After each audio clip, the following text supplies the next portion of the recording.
to everyone. First of all, I want to thank the ACC for this wonderful opportunity for us fellows. And I get to share the stage with Dr. Yancey himself, and together we will talk about biventricular failure. So let me get right into my case of the 60-year-old female who presented to our hospital and got admitted in Louisville with complaints that were consistent with heart failure exacerbation. She had recently transferred from New York to Louisville, and she complained of shortness of breath on exertion, so much so that she could not walk even a block. She also complained of worsening orthopnea. She had to sleep upright. She had abdominal distension, early satiety, which was affecting her diet. She also said that she had been admitted on multiple occasions in New York for similar symptoms requiring diuresis. All in all, just a picture of worsening quality of life that she could not even visit her grandson who lived right across the street. This was her ECG at presentation. I'm sure you will all agree that there are low voltages in the limb leads. There's QTC prolongation, PR prolongation consistent with first-degree AV block. This was her echocardiography.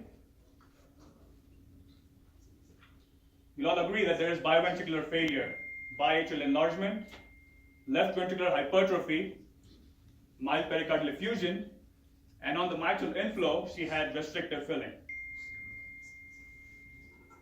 She also underwent right heart catheterization, and it showed elevated filling pressure.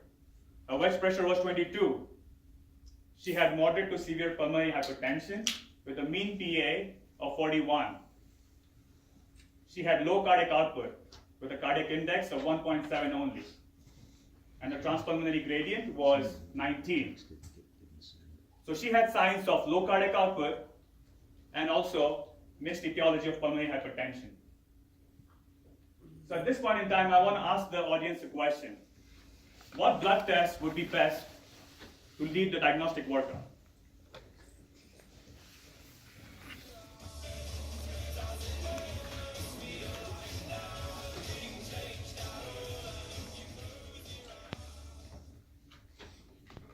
All right, let's see how we voted. Perfect situation for us. And Dr. Yancey will get into what the right answer of this question is going to be. But many of you guys were thinking in the right direction. We were able to get records from New York from her primary cardiologist.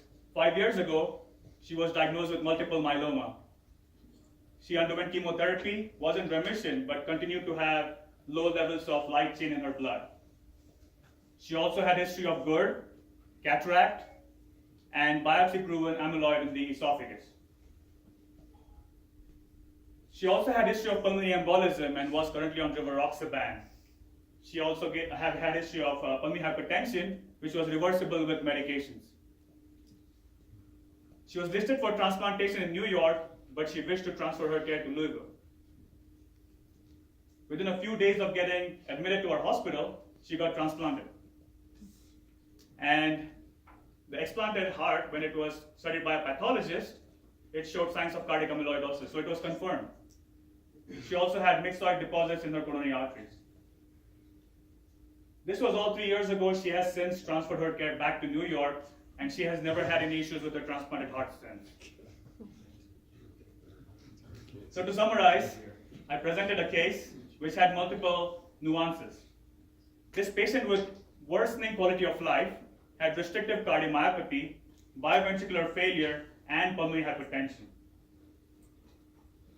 So I'm sure you will all join me to ask Dr. Yancey certain questions. First of all, when do you suspect infiltrative cardiomyopathy? And if you do, how do you diagnose it? And lastly, and the most important question that we all have been waiting for, is what are the differential diagnoses of right heart failure and how do you work it out? And I'll conclude my presentation. Thank you.